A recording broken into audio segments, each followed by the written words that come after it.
come in at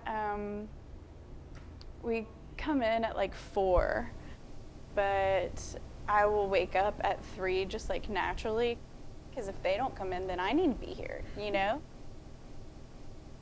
Yeah, it's wild. You go from like, it was just cake, and then now it's so many things.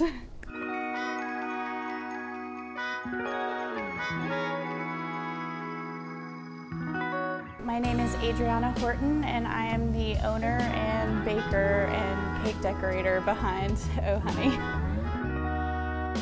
It feels kind of like being a conductor at like an orchestra or something. Like you just kind of have to help keep everything running smoothly. And like, it doesn't feel like we've only been open for 4 months.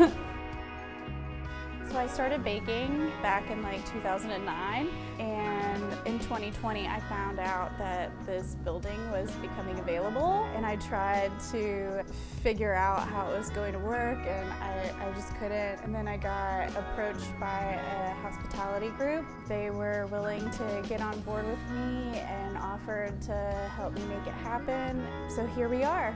As far as the decoration goes, I stole a lot of things from my house. A lot of the stuff on the wall is all from my house. Most of the stuff that's up there is from my china cabinet. Like my china cabinet's like empty now. This is actually my couch and my coffee table from my house. We didn't have a couch and coffee table for a few months. The chandelier is made with real seashells. I kind of wanted to like find where I meet in the middle of something that's eclectic, but also like classic and not gonna like really go out of style.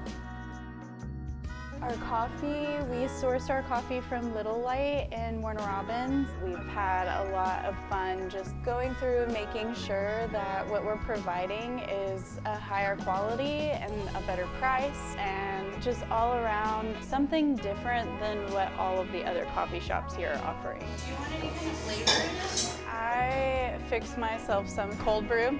I really like our cold brew. Is someone missing a pimento cheese sandwich? My favorite baked good here is probably the brown butter pistachio buns.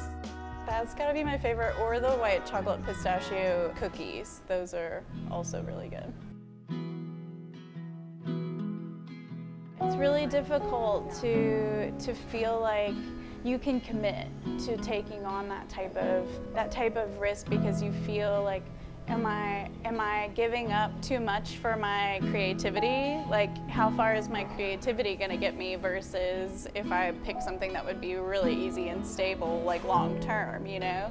But I think that maybe for a while I was running from this. I feel like my passion for it is somewhere between the gratification of making things for people and seeing that it makes them happy and seeing that they love it and they want to come back and have more, or it's getting to work with my family, getting to work with people who had helped me in the past and support them, and just see the way that the community has responded to us, because it's been so sweet and so positive and welcoming, really.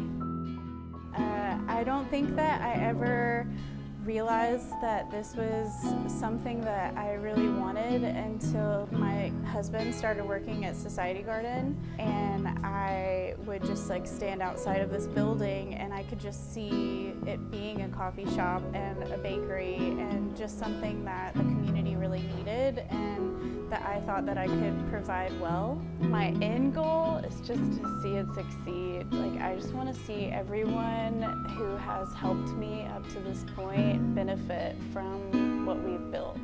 There's so many exciting things that we have in store, and we just want everyone to come and enjoy them. Yeah.